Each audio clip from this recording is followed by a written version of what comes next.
ISKCON bridge અકસ્માત કેસના આરોપી તથ્ય પટેલને જામીન મળતા જ પીડિત પરિવારો ભાંગી પડ્યા। અકસ્માતનો ભોગ બનનાર જય ઠાકોરના પરિવારનો વીટીવી ન્યૂઝ સમક્ષ આક્રોશ। 2 વર્ષ પછી પણ અકસ્માતમાં ઇજાગ્રસ્ત થયેલા જય ઠાકોરની જિંદગી નર્ક થઈ ગઈ છે। અકસ્માતનો ભોગ બનેલો જય ઠાકોર આજે પણ પેરેલાઇઝડ અને ભોગ બનનારા જય ઠાકોરના હાથ પગ કામ નથી કરતા, બોલવામાં તકલીફ પડે છે, પૈસાને લાગવગ જીત્યા ગરીબ હાર્યા હોવાની પીડિત પરિવારે વાત કરી છે। પીડિત પરિવારની આ વ્યથા છે। તથ્ય પટેલને જામીનના સમાચાર સાંભળી જ પીડિત પિતાની આંખો છલકાઈ ગઈ।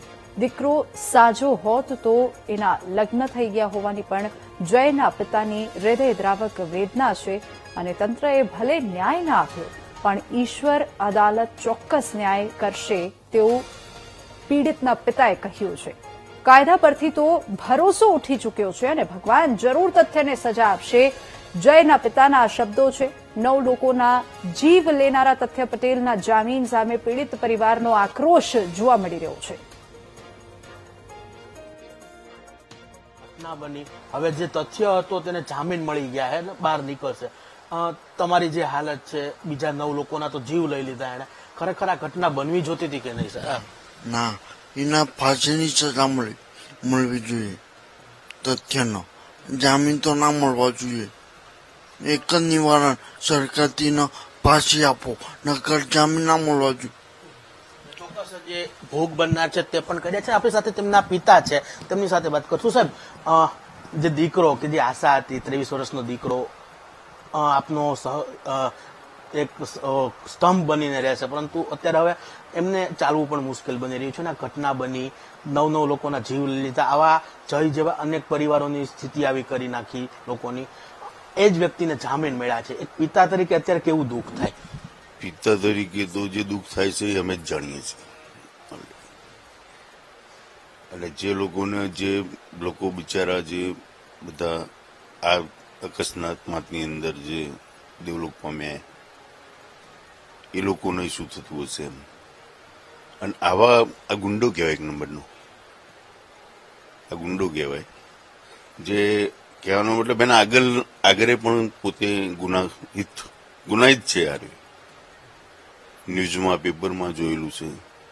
તો આને તમે આજે એને જામીન મળ્યા તો હવે શું કરશે એ કોની ગેરંટી? આના કરતા વધારે કરે તો પણ ગેરંટી કોની? અમારા જેવા પરિવાર બીજા કોઈને આ બધું કરશે આવું કઈ? બીજા કોઈ પરિવારને અમારા કરતે પણ વધારે થાય અને ના થાય આપણે ભગવાનને કોઈ, ત્યારે આની ગેરંટી કોણ લે છે? જામીન મળી ગયા, ખરેખર જે સમયે જે સ્થિતિ હતી કે એમને સજા મળશે જ, અને હવે એને જામીન મળી ગયા છે, આવતા દિવસોમાં પાછો ફરીથી રસ્તા ઉપર ફરતો થઈ જશે। એટલે જ મારું કેવું છે કે જે રસ્તા ઉપર ફરશે આજે, તો એને તો પોતાને એવું જ લાગશે ને કે હજુ અમે કોઈ પણ વસ્તુ કરી શકીએ છીએ એમ, કોઈ પણ વસ્તુ અમે ગુના કરી શકીએ છીએ એમ। હા, પૈસાનો પાવર છે। એના ફાધર ગુંડા જ છે એક નંબરના। જે ન્યાય મળવો જોતો હતો એ નથી મળ્યો, શું કહેશો?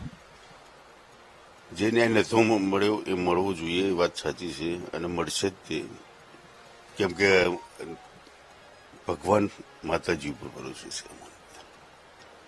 થશે, બધું થશે। અમારા દિલ પણ કહેતા તો બધાના રોતા તો હશે ને દિલ, એટલે સજા મળશે। સરકાર નહીં આપે તો કુદરત આપશે, પણ આપશે।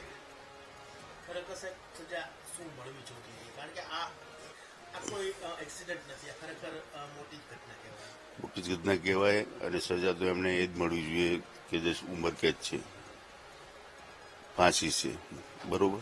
આવી મોટી સજા મળવી જોઈએ, એટલે બીજો કોઈ કાલે કઈ કરી ના શકે। આવો મોટો ગુનો એ પછી જે કઈ ગુના થયા ને, જો એને આ સજા પહેલેથી આપી દીધી હોય જ ને, તો બીજા જે ગુના થયા ને એ ના થાય।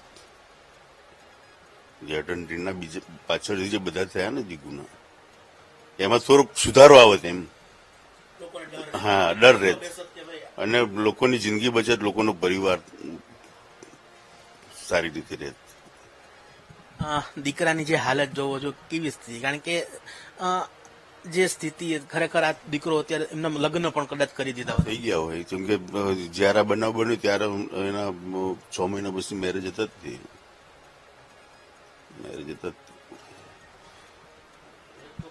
જે ઘટના બની છે તથ્ય દ્વારા અકસ્માત સર્જી 9 લોકોના જીવ લેવામાં આવ્યા અને જય જેવા અનેક પરિવારના જે દીકરાઓ કે તેમના મોભીઓ કે પરિવારના સભ્યો હતા તેમને આ પ્રકારની સ્થિતિમાં મૂકી દીધા છે અને આ જય સહિતના લોકો છે તેમના પરિવાર દ્વારા એક જ માંગ છે તે કરવામાં આવી રહી છે કે તથ્યને જામીન મળવા પાત્ર નહોતા અને તેમને સજા છે તે કડકમાં કડક સજા મળવી જોઈતી હતી. ખાસ કરીને પરિવારનું એવું પણ માનવું છે કે સરકારે ભલે જે છે તે સજા નથી આપી પરંતુ કુદરત છે તે ચોક્કસથી તેમને ન્યાય આપશે.